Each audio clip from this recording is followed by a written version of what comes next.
915 Talk is a production of Desert Voice Media. You can visit desertvoice.media to learn more. 915 TALK. The world is looking at El Paso. What will we say to the world? From the KELP studio in El Paso, this is 915 Talk. And now your host. A chicken in every pot, a car in every garage. Mac Daddy Del Norte, do you know where that comes from? No. I know you're a student of history. Yeah, kind of. 1928. Presidential campaign. Okay. Herbert Hoover. You're thinking of the vacuum cleaner. No, he ran for president. Herbert Hoover. And he said a chicken in every pot, in a car in every garage. Wow. Okay. Yeah, I mean, that's happiness right there. Right. Right? What else would be happiness? A place to live. A place to live. That's what's known in the literary world as foreshadowing. Yeah. Proverbs 13:22. What's that say, Mac Daddy Del Norte? I know you're a student of the word. I am, but Proverbs 13:22. 13:22. Don't remember. Good person. Oh, our guest knows. Our guest knows. Wow. Hold on. Okay. A good man. Listen to this, Mac Daddy. Will leave an inheritance to his children's children. A good man leaves an inheritance to his children's children. So get this, Mac Daddy. Yeah. You have 3 kids. I do. And you're a good man. I am. Okay. All right. So you have a high opinion of yourself. That's good. So it's not your job to leave an inheritance to your children. If you're a good man, you're going to leave an inheritance to your children's children. So picture this. Oh, wow. You have 3 kids and each of them have 3. You need to think of an inheritance for 9 kids. Wow. I feel like you and I need to get started today. I think so. I never thought about that. Yeah, a chicken in every pot, a car in every garage. A house for everyone, right? Yeah. Yeah, we've talked about this before. You're a car guy. I am. You're a gadget guy. I am. Yes. But I have a little weakness. This is confession time. Okay. On 915 Talk with your host Andy Fracca. I've never met a piece of real estate that I didn't fall in love with. It's never happened. Okay. And so our guest today. Yeah. First of all, he's very special. Oh, yes. Do you know why he's special? Yeah, definitely, because he is a unique expression of an endlessly creative God. That is correct. He is the unique expression of an endlessly creative God. Also, he's not just a realtor or a real estate agent. Not that there's anything wrong with those categories of real estate workers. He's a broker. Oh, okay. It's kind of like, in The Wizard of Oz. Did you ever watch The Wizard of Oz? No, not really. Okay. Way to ruin the conversation, Mac Daddy. So at the end, there's a guy like behind the curtain running the whole thing. I think that's what the broker does. I don't know. He can tell us. So he's in charge of a bunch of agents. He's over at Coldwell Banker. Okay. That's like the fancy real estate agency, I think. Wow. It's like the nice one. Wow. Yeah, he's the broker over there. Also, he's a deacon. Okay. Yeah. Have you ever aspired to be a deacon, Mac Daddy? No, not at all. Not at all. No. Yeah, so he's a deacon, not just at any church. Okay. Yeah, there's these kind of second-rate churches around town, but like he went all the way. He went all the way to. It's kind of a meteoric rise to power, I would say, in Christendom and the borderland.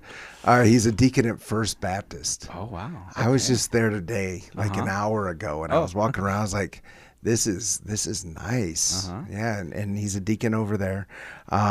And he's also with Legacy Management Services. I think we'll talk a little bit about that today, because I know like you probably get worn out, Mac Daddy, with all your properties, managing them, and you just want someone else to take care of them for you, and that's where Legacy Management comes in. Okay. But getting back to the beginning of our conversation, the last time he was on this program, he told me he has this, I don't know, a program, a seminar on a house for every child.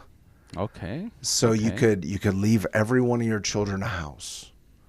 That's pretty cool. And that would be a way for you to be a good man, Mac Daddy Del Norte. Definitely. So I want to dive into what that would look like. So without further ado, let's give a very warm Borderland welcome to the one, the only, Mr. Patrick Tuttle.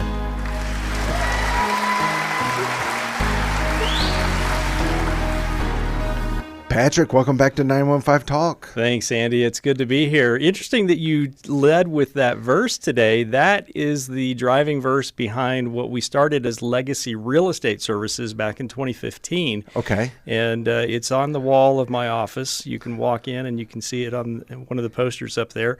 Proverbs 13:22, a good man will leave an inheritance to his children's children. Yeah, that's super cool. We didn't talk about that in advance. That was not set up. Yeah. There was no prompting on that whatsoever. So why did you connect that verse to that particular business, the Legacy?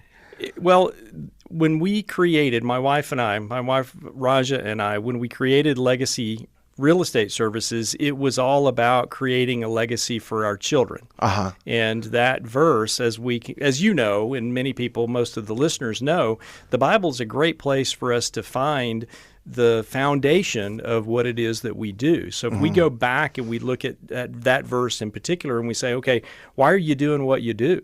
Well, we're doing it for those future generations. We're not doing it just for us today. Certainly that's got a component to it because we need to eat and have a roof over our heads and things like that.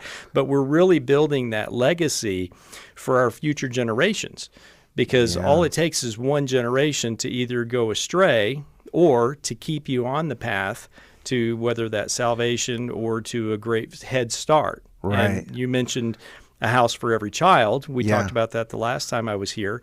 And that's a great way for somebody to get on a head start. We say that one rental house can pay for college, pay for weddings, which it did in my case on 2 weddings since I've been here, and or a head start in life. Yeah, that's super cool. I do want to dive into that program, A House for Every Child, but maybe let's start on the micro level. What are some choices that we could make today to better a future generation as opposed to just quickly, having some gratification today?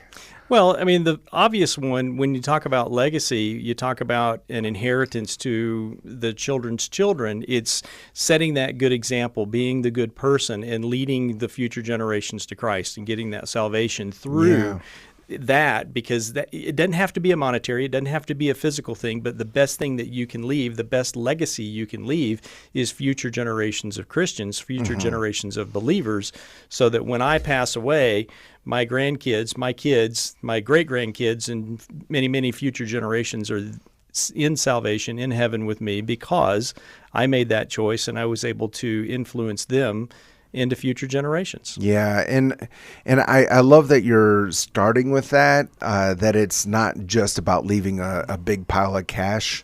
It's of course the spiritual component, and really training up our children in the way they should go. And the other thing is you're looking at a very long-term point of view, and we aren't going to go too deep into this. But I think a lot of times in the church we can kind of make the mistake of, well, Jesus is coming back tomorrow, so why should we paint our house? Why should we do anything today that would have a long-term benefit? But really what I'm hearing you do is call us to a long-term mindset. And I appreciate that. I think that the church should bear in mind both of those things. Jesus is coming soon, and we don't know how soon that is. Well, for some, it came today. And that's the thing that we have to get around the fact that it may not be a worldwide event like was popularized back in the 90s with the Left Behind series. Yeah. But for some people, he came back today. And they passed and they went on to their great reward. Yeah. And they left somebody behind. Well, were they a good steward of whatever it was that they had? Right. Were they a good steward of their monetary resources? Were they a good steward of their physical resources, their body, their future generations of those that were left behind? So in many ways, it's the same thing, and we've got to be a good steward of what we're given. Yeah. If it's a house, great. Let's maintain it to the best. Let's improve it. Did you get my newsletter that we sent out back in December, or the magnetic calendar that we sent back in December? I did not get your newsletter. Well, shame on me for not having you on my list. So I'll get you that. But we talk about, one of the greatest things in the United States of America. Here we are, happy birthday, 250 years. It's the fact that we've got private property rights, and we can choose to improve our properties or not. Yeah. But if we get the opportunity to be the deed owner, well, we really don't own anything. We are just the custodians of that. Yeah. And are we going to be good custodians? Are we going to be good stewards of that? Yeah, I love that as well, because I think a lot of times in the church we can kind of just pray for a windfall and expect a miracle, which can absolutely happen. It could happen. Yeah, it can absolutely happen. But I think that God wants to teach us lessons in those micro decisions day after day after day, and taking care of what he's entrusted us with, because he who is faithful with little will receive much. Absolutely. And I think that's kind of what you're pointing to. I was very intrigued by what you said. I believe it was off air or just in passing towards the end of the conversation the last time you were here. But this idea of a house for every child. I have 4 kids. I think for a lot of people, they might hear that and say that's pie in the sky. Maybe if God blesses me someday, I would love to do that. Where do we start the conversation? The conversation is why. Why would you want to have a house for every child? Do you need a house for every child? Do you have what it takes to take care of it? There's a lot of responsibility in doing that. So with your 4 children, remind me, ages? The youngest is 17. The oldest is 23. Okay, so we're past the point of where the rental property might pay for the college, right, or weddings or something like that. Sure. For Raja and I, our first property we bought, other than our primary home, we bought our first investment property back in 2003. We paid it off over a period of 20 years, and then we were able to borrow against the equity in order to pay for not 1, but 2 weddings in Q4 of 2025. That is amazing. It was a blessing, and it was. I can't say that it was easy, but I can say that it was because of the disciplined approach that we took to it over a period of 20 years to be able to pay that thing off, and then to be able to borrow the money against it to pay for the weddings. So Victoria got married on October the 19th, and Hannah got married on December the 7th. Wow. 7 weeks apart. We're blessed with that, and we were able to pay for that because of the fact that we bought an investment property in 2003. Yeah, that's so cool to hear, this long-term mindset and then reaping the benefit. Let's kind of get into the nuts and bolts of this. Where do we start the conversation if someone's out there and they're like, sounds good to me, but I don't know where to begin? Okay, so we're going to go back to Proverbs. Okay. 29:18. In my reading this morning, where there is no vision, the people perish. Sure. Okay, so now does that mean that they're actually going to die? No, it doesn't mean you're actually going to die, but your dreams may die if you can't cast out into the future and see what it is that you want to accomplish. Right. And our purpose for doing what we did was not for our edification, but it was for the edification of our children into the future, because we knew we were blessed with children. We knew we needed to provide for them, and we wanted to provide a little bit more than maybe what I grew up with. Sure. So where did I was blessed where I grew up, but we didn't have a lot. We were what we called dirt poor because we had a lot of dirt. Mom and Dad had accumulated about 480 acres over in East Texas. Okay. A lot of dirt. Yeah. So I could go out into the backyard. That's dirt rich. That's dirt rich. Actually, dirt poor because there are taxes to be paid on that stuff. So there wasn't a lot of money floating around to do the extra stuff. And when it came to college, I had to put my own self through college because Mom and Dad were not going to do that for us. That was the generation. That was the time. Well, I wanted to provide more for my children.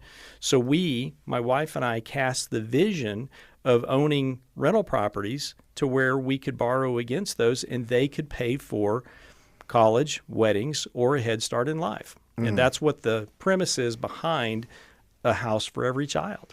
Right. Okay. So again, it's this long-term mindset.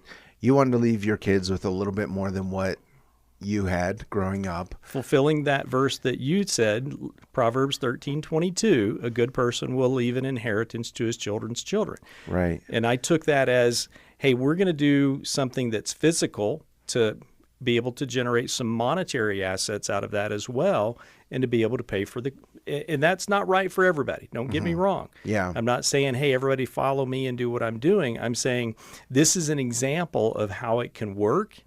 And you've got to have that disciplined long-term mindset, cast that vision out into the future that says, this is what I would like to accomplish, not for my glory, to the glory of God, to be able to say, hey, that's why we're doing it, and we did it. Yeah, and maybe I'm jumping too far ahead by asking this, but what I'm hearing you say, you're not really looking to buy a property and start pocketing money. You're looking to just kind of reinvest in the place, maybe stay a little bit ahead and just be in a situation where the property will pay for itself quickly, so you'll have that asset down the road. Right. We're not espousing to get into debt and create a problem for you to where you're feeding this monster every month. And we didn't do that. Were we negative on a monthly basis? Yeah, I think we ended up paying $100 a month or something like that on our mortgage. Yeah. So it wasn't a huge cost. Other people will do this and they say, I won't buy an investment property unless it's got positive cash flow. And that's a great way to do it, because it's Robert Kiyosaki will say, how many of those can I buy? Sure. Well, that's unlimited when you have positive cash flow. But when you have negative cash flow, you're limited to the amount of cash flow that you have. Yeah. So you're feeding a monster when you've got negative cash flow. But if you can get positive cash flow, God bless you. Go buy another one. Go buy another one. Go buy another one. So you jumped in even though there was a slight negative cash flow. I did. And you were doing that with a long-term perspective in mind. I had a very long-term mindset on it. Again, back to 29:18, Proverbs 20:19, where there is no vision. Well, I had the vision to build that up over time, and we stuck with it. And that's probably the biggest thing. Credit to my wife for saying, no, we're keeping that house when the times got hard. And we were fortunate enough that over time, the value of the property went up, the rents went up to where eventually it started paying for itself and we had positive cash flow, and it worked. How many years did it take to get to that point, and how many difficult conversations with your wife? Well, when we had to get the hoarder out. Oh. So tenants are fun. Yes. And we had one that was a hoarder. Okay. And it took, I think it was 4 40-yard dumpsters that we had to empty out, and when we found the dead cat inside, we were like, do we really want to do this? Well, you I think you're painting a rosy picture of what renting a house can be like, and we need to be realistic. Well, the realism is that it can happen, but the truth is that it doesn't happen that often. But even with me being in the business, I try to protect against these things, and it happened to me. Yeah. And eventually we created the property management company, Legacy Management, to help us take care of those properties. And now we're serving 175 clients in doing the same thing now. Wow. Okay. So you just kind of off the cuff shared what a lot of people would call a horror story. You had a hoarder in your first house that you were renting out, and you had to get some disposal services involved, some giant dumpsters. You found a dead cat. Wow. Quite the story. And I do love the fact that you're not making it to be like super easy. That's not been the message from the beginning of this conversation. Never. It's we have the vision, we're making a long-term decision, and we're going to stick it out, and then we're going to reap a benefit down the road. We're not looking to reap a benefit today. What we're looking at is future generations. Back to Proverbs 13:22. Yeah, very cool. If you're just joining us, we're with Patrick Tuttle. He's at Coldwell Banker Real Estate here in El Paso. He's also with Legacy Management Services. If you are currently renting out to a hoarder, you can reach out to Legacy Management Services. We're talking about this idea of a house for every child, which I find to be super intriguing. We're going to dive deeper into that. First, we do need to take a break. And before we take our break, this is your daily reminder that 915 Talk is a production of Desert Voice Media. Our website is just that, desertvoice.media, where you can listen to this or any previous 915 Talk conversation. We so greatly appreciate each of you who are listening every day as we have embarked on this educational journey as we learn to love our city, love our neighbors, give God all the glory. Also there on desertvoice.media, you can find 915 Pray, joining with our brothers and sisters around the borderland, just in intercession, asking for God's blessing upon our community. 915 Testify, hearing testimonies of God moving here in El Paso and southern New Mexico. It truly is an honor. We really enjoy doing this program. I enjoy learning with you together as the listeners. Oh, and I almost forgot, we are listener supported. So at desertvoice.media, we made a giant green donate button. Super easy. Just click on it. It takes just a minute. Secure online donations. Thank you so much to each and every one of you who are praying, listening, giving generously. Let's go to a break. Do not touch that dial. We'll be right back. Don't touch that dial. 915 Talk is listener supported and is a production of Desert Voice Media. That's right. It's people just like you who make this program possible. Together with Desert Voice, you can learn how to better serve our neighbors and pray for our community. To become a Desert Voice Media partner, you can visit desertvoice.media. That's right. That's the website, desertvoice.media. Take a look and join us today in reaching our borderland for Christ. Have you ever wondered what it might be like to connect your Sunday faith with your Monday work? Hi, my name is Tiffany Etterling, and I'm the host of a brand new program right here on KELP called the 323 Podcast. Colossians 3:23 says, "Whatever you do, do it as unto the Lord." Through stories and conversations with business leaders and difference makers, the 323 Podcast equips listeners to honor God in the way they lead, create, and serve. Because in everything we do, our work can reflect the one we serve. Join me each and every Saturday morning at 10 a.m. for the 323 Podcast, right here on KELP Radio. 915. Testify. I got stricken with this horrible disease called multiple sclerosis, and I was given a 4-year death sentence. I said, no, I'm not going to take this. And I said, no, my God is greater. With God's help and the encouragement of my family, I did what was necessary. I did what I needed to do. Something I always wanted to do since I was 11 years old. It's getting into the Border Patrol, and I succeeded. It was a gut check and a real kick in the teeth, if you will. I had always been a sports player. Always been active since I was 3 years old in sports. And this year, I celebrate 14 years with my wife. The 14 extra years that the Lord's given me, I was able to marry my wife and have the children we have.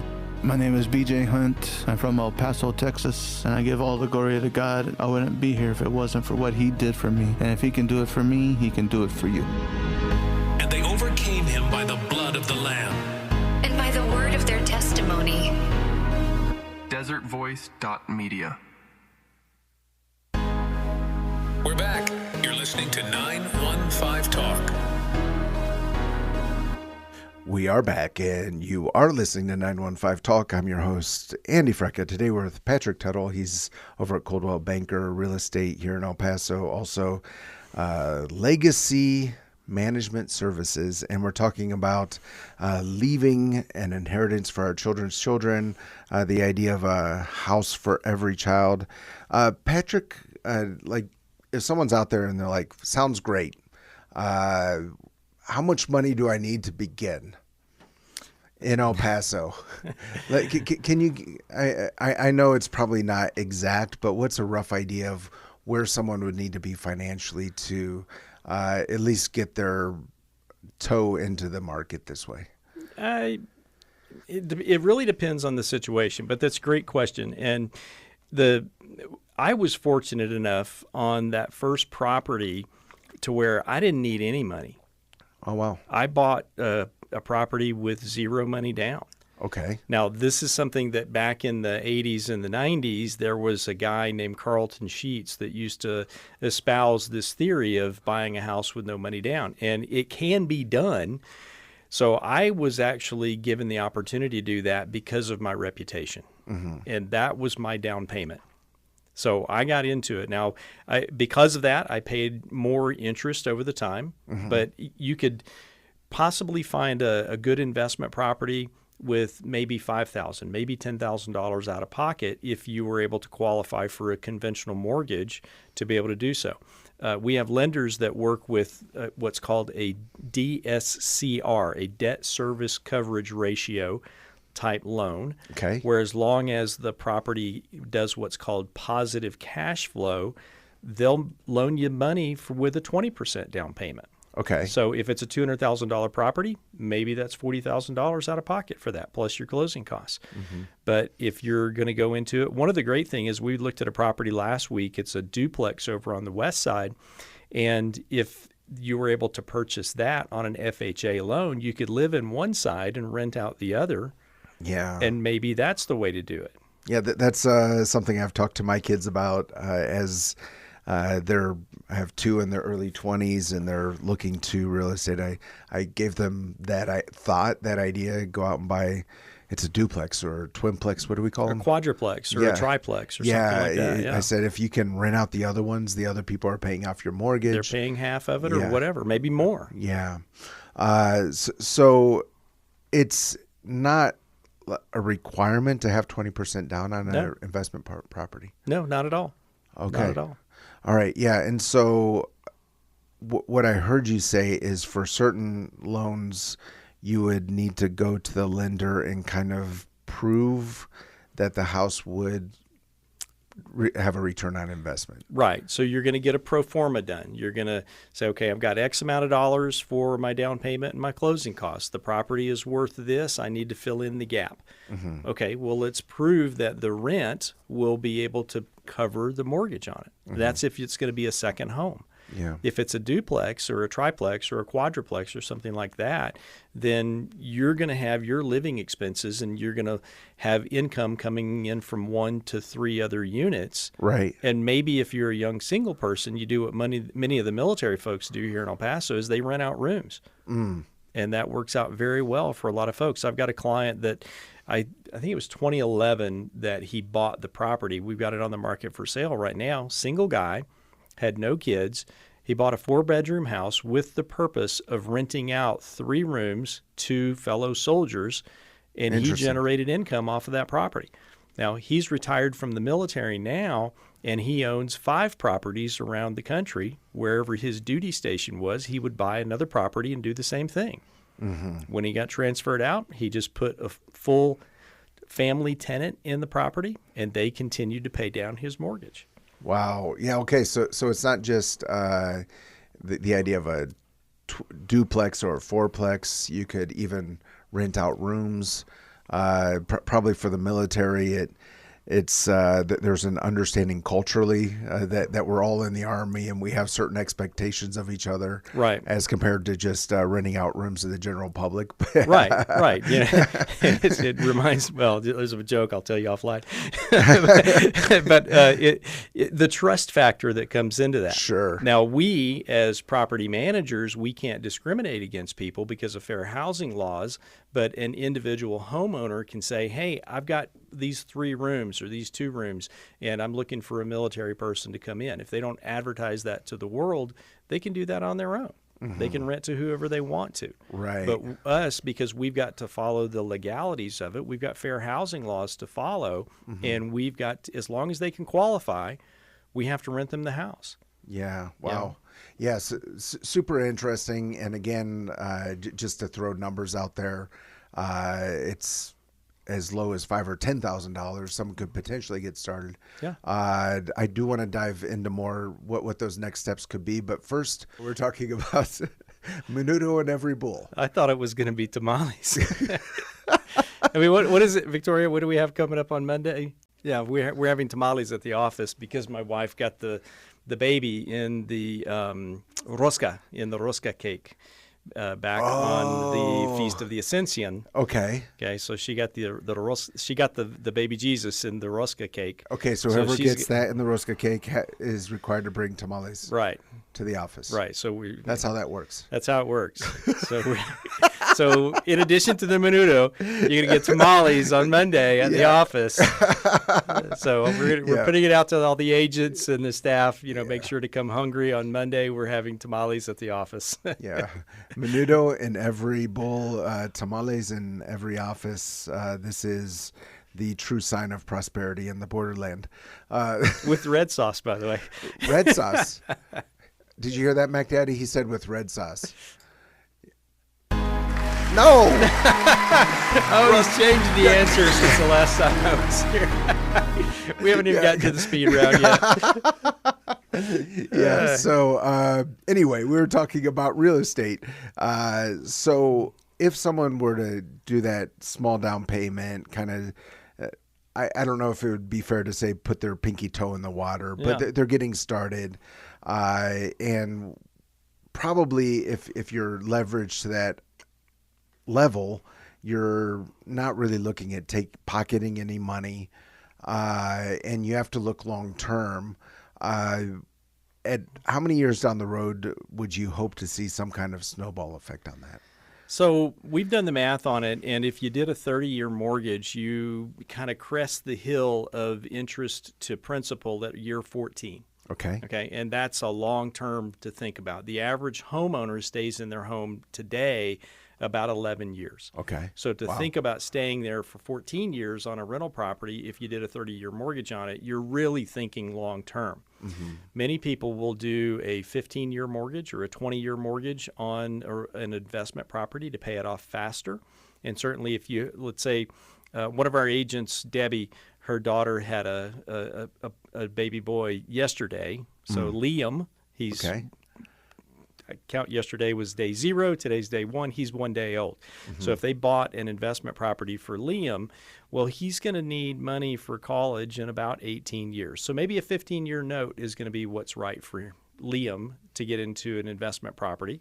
Maybe it's a 20-year note and he goes to community college or something that's going to be a little bit less, and then that pays for college at a different location. Maybe it's a little bit more expensive or whatever, or maybe that pays for a down payment, or maybe you gift that house to that child and that gives them a head start in life. Right. Earlier today, Victoria and Myra's our other assistant. She runs the operations of Patrick Tuttle, and we looked up the average net worth of a homeowner in the United States, $396,000 to $450,000. That's the range of the average net worth of a homeowner in the United States.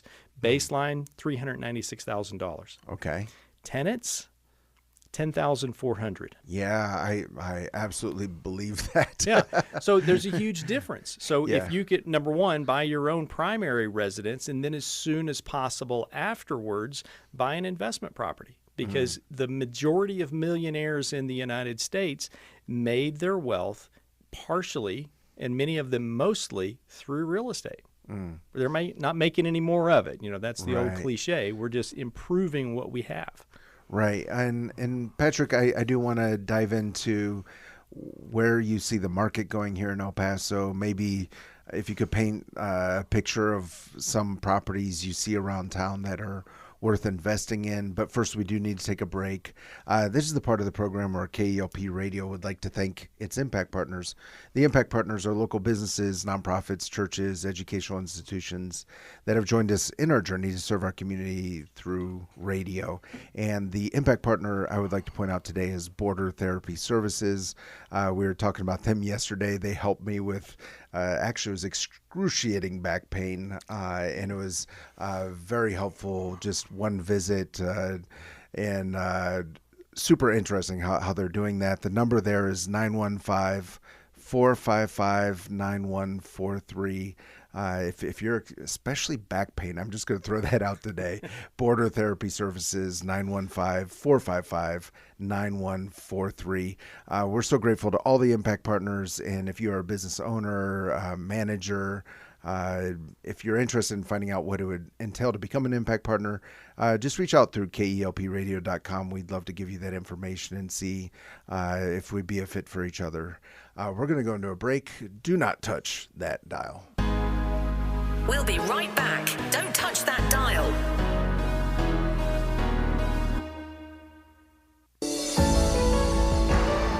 Greetings, KELP listeners. My name is Terry Gray, and I have the joy and privilege of serving as the pastor of Calvary Chapel Sun City, located on the west side of El Paso.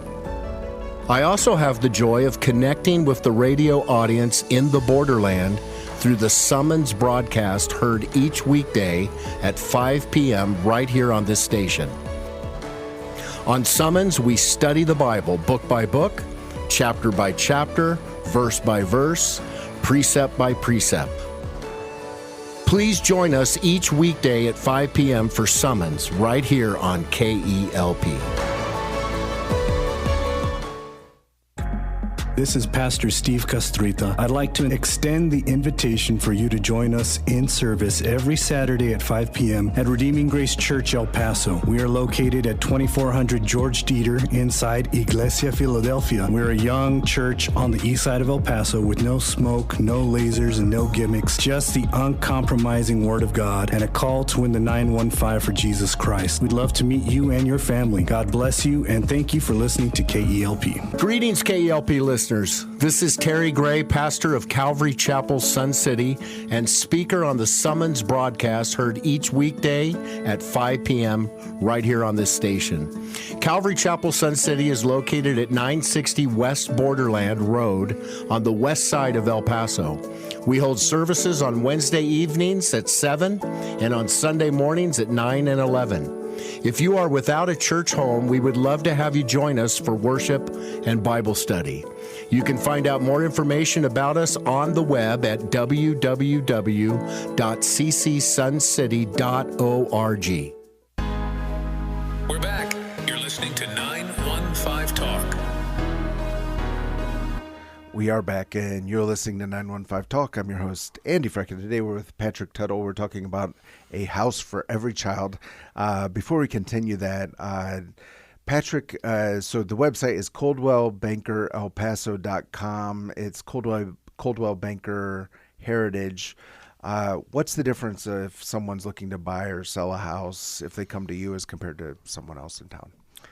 We love relationships, and that's where you should start. Find somebody that you can have a trusted relationship with, and if you don't have someone, give us a call. We'll see if we can be that relationship provider for you and give you trusted advice on where to go and whether or not this is the right thing for you. Right. We have what's called a fiduciary duty to the client, meaning that we've got to put their needs before ours. Mm-hmm. So we want to make sure that it's going to be the right. Somebody accused me of selling ice to Eskimos.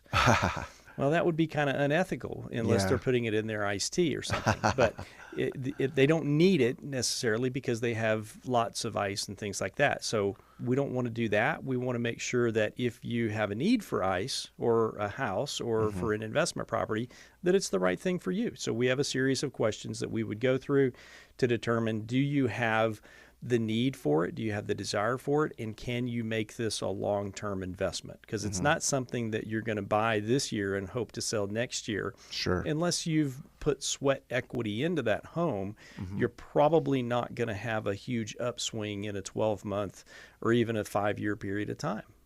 Could it happen? Sure. Is it going to happen? Chances are not good that it is unless we have another COVID year. Yeah. Pray that we don't, because that sure. was a trying time for everybody for many different reasons. Yeah. Okay. So it's Coldwell Banker Heritage Real Estate. The website is ColdwellBankerElPaso.com. Before we went into the break, I was talking about just if you could paint a picture of what some of these starter investment properties might look like around town. Maybe there's certain parts of town that you're excited about right now, or I don't know, certain types of property that maybe are obvious or not obvious to someone who's listening right now? Well, I like single-family residences, Okay. mainly because they're readily available. There's more of them in the marketplace. And one of the areas that I'm kind of big on from an investment standpoint is the 07 and 15 zip code. So 79907 zip code and Okay. 79915. Okay. Why? Because the price points are low. We've got those are very stable zip codes where there's not a lot of turnover. We find that families have been in their homes anywhere from 25, 30 years. Maybe they need some updating or something like that. But you can go in and buy some homes that are lower on the price range. Mm-hmm. You can put a little bit of money into them to spruce them up. And because of the price range, I like to stay lower on the scale because you have more people that can qualify for them. Okay. I've got one client that has a mix. He's got some that are on the lower end and some on the higher end. And the higher you go on the rent, usually the marketing time takes longer to get a tenant in, but the lower you can get on the rent, $1,500, $1,400, $1,300, you've got a lot more people that can apply for that because a lot more people qualify there. So I Okay. like to get them rented as quickly as possible to get that cash flow going back in. Yeah, I find this to be super interesting because I've been to your office before. Yep. You're on the west side. That's are. not 79915. That's not 79907. It is We're sitting in 79915 right now. The way I would explain it is it's the area south of I-10 and moving basically from central to far east, close to Socorro. Yeah. And I would call it the zip codes, the main drag going through is Alameda. In fact, it is Highway Yeah. 20. That was Right. State Highway 20. Right. And that was there before I-10 came along. But there are great. I mean, I have a rental property in the 27 zip code, even further east. And it's a great little house. It's simple. There's nothing fancy about it, but it provides home to the couple that lives there. It's a fantastic little house. Yeah. And I bought that in 2005. We paid it off. It's a beautiful, well, here's the other thing. We talk about selling luxury to everybody, every Okay. price range. So that little home over there. Selling luxury to everybody. Everybody, every price range. A luxury home doesn't have to be $500,000 or above. It doesn't have to be $1 million or above. It could be $100,000 because that family, that individual, that couple, whoever's living in that home, you're providing them with a place to call home. You're putting a roof over their head. They're Sure. giving that satisfaction of Maslow's hierarchy of needs. Yeah. Housing. Everybody Yeah. needs shelter. And that's the reason why we stick to residential real estate, because it fulfills one of those basic needs that Maslow talked about, shelter. Yeah. And yes, not everybody's made out to be a home owner. So landlords can provide the place for people to live during the interim. Some people are going to be tenants all their lives. They're just not comfortable being a homeowner because of the responsibilities. That's fine. There's nothing wrong with that. For the landlord, that's great because it provides that opportunity. We're not taking advantage of anybody. We're providing them with a home, puts a Yeah. roof over their head, gives them a place to store their belongings and to be able to build those memories that they want to build.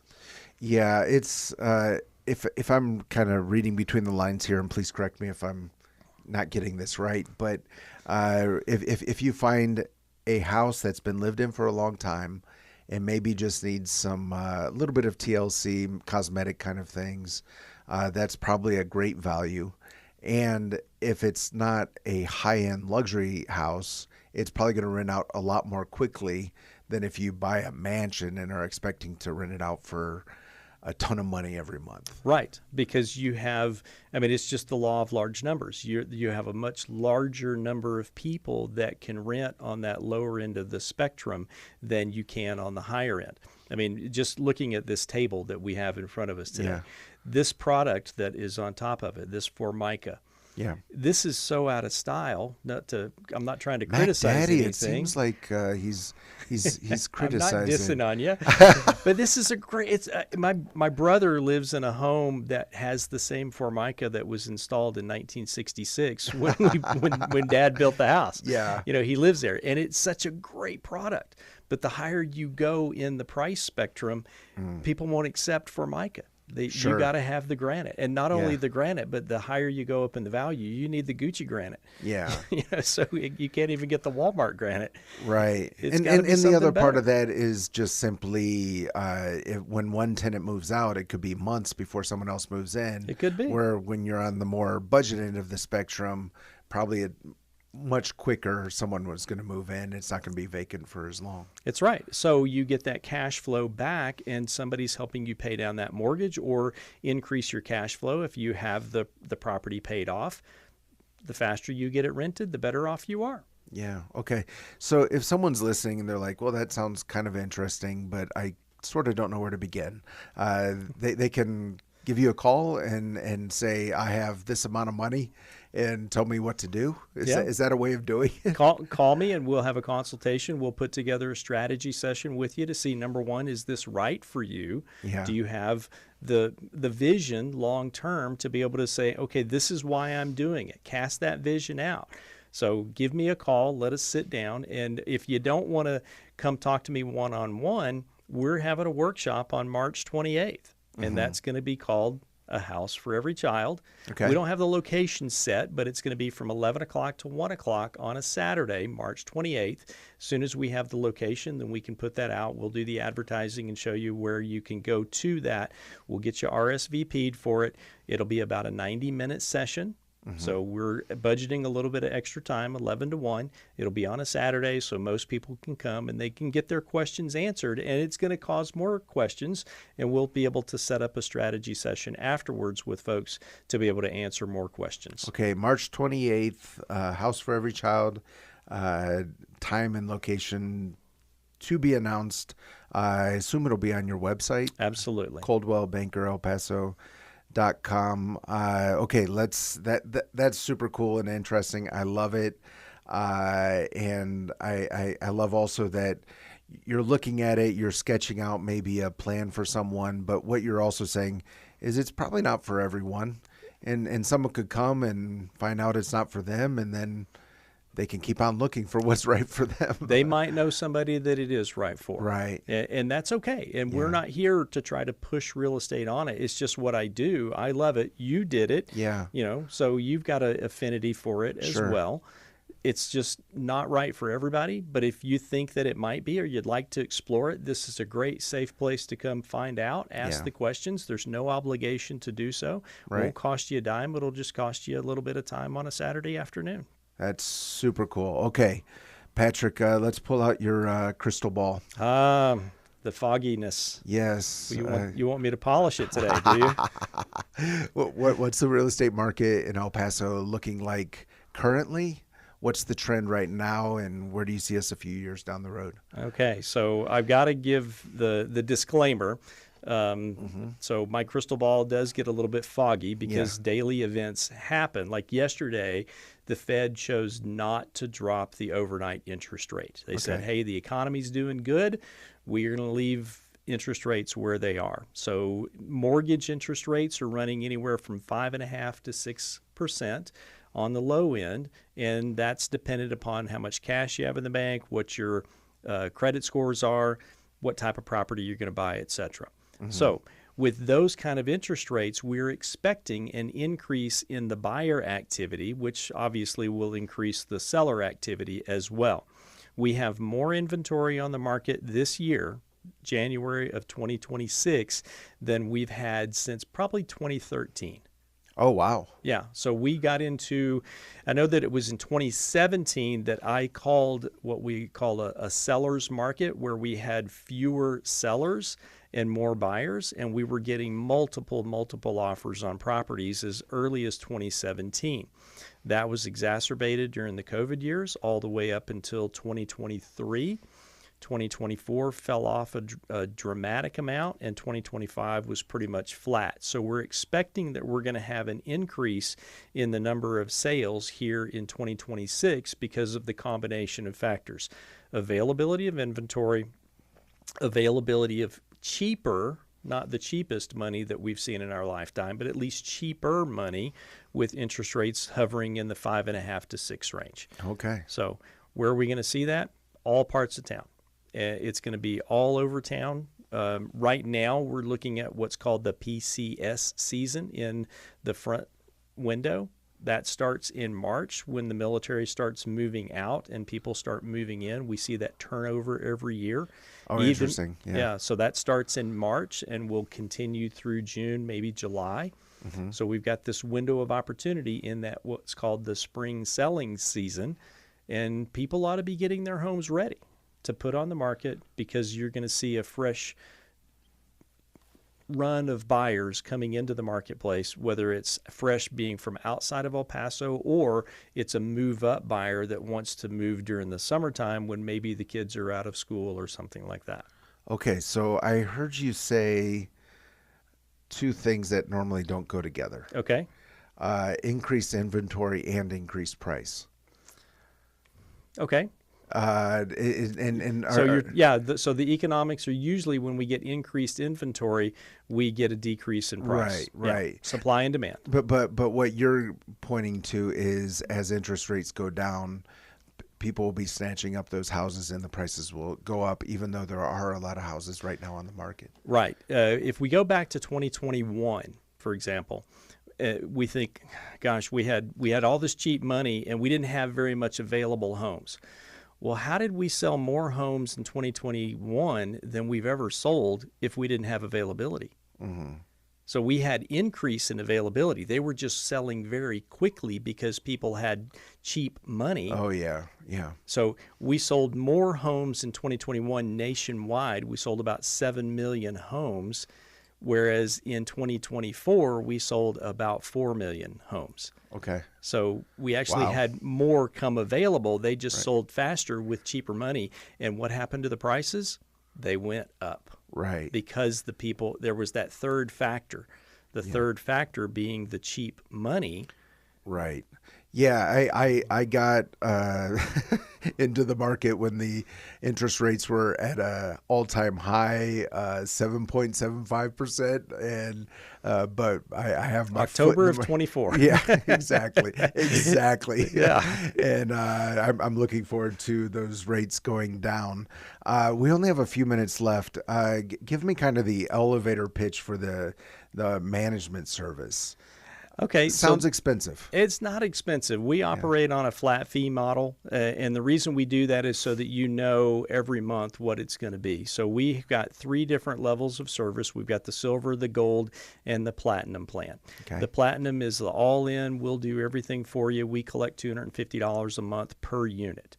So obviously that's not right for every rental unit. Right. But if you've got rent of $2,500 a month or more, and you want concierge level service, $250 a month if you're getting that range, or $3,500 a month is great. Yeah. We've got the midline, which is the gold, and we're at $190 a month on that. Mm-hmm. And then we have the silver plan, which is at $150 a month. Okay, that's interesting.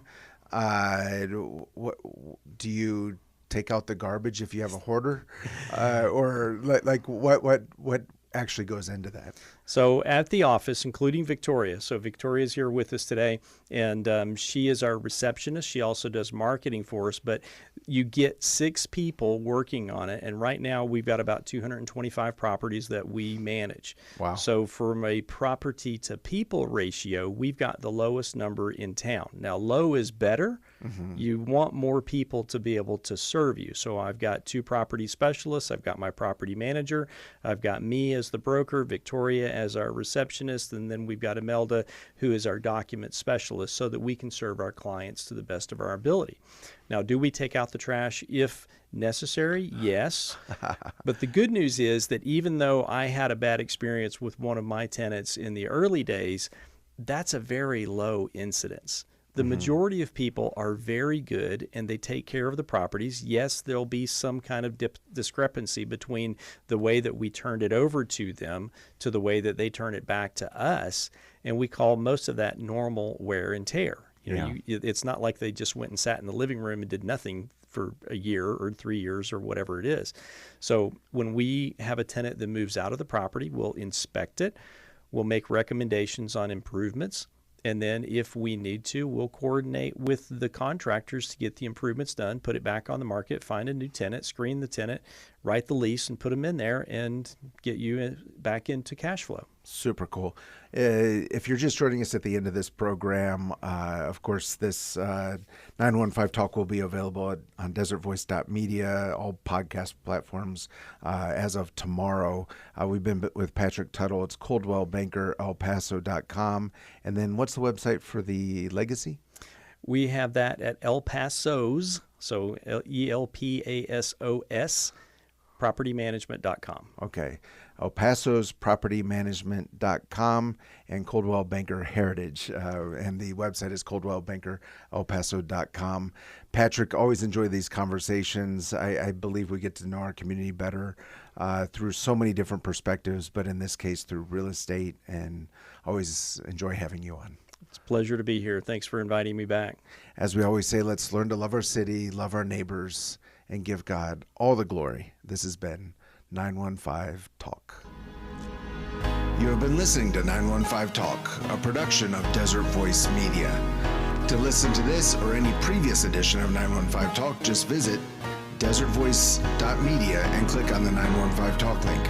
Let's continue to learn to love our city, love our neighbors, and give God all the glory.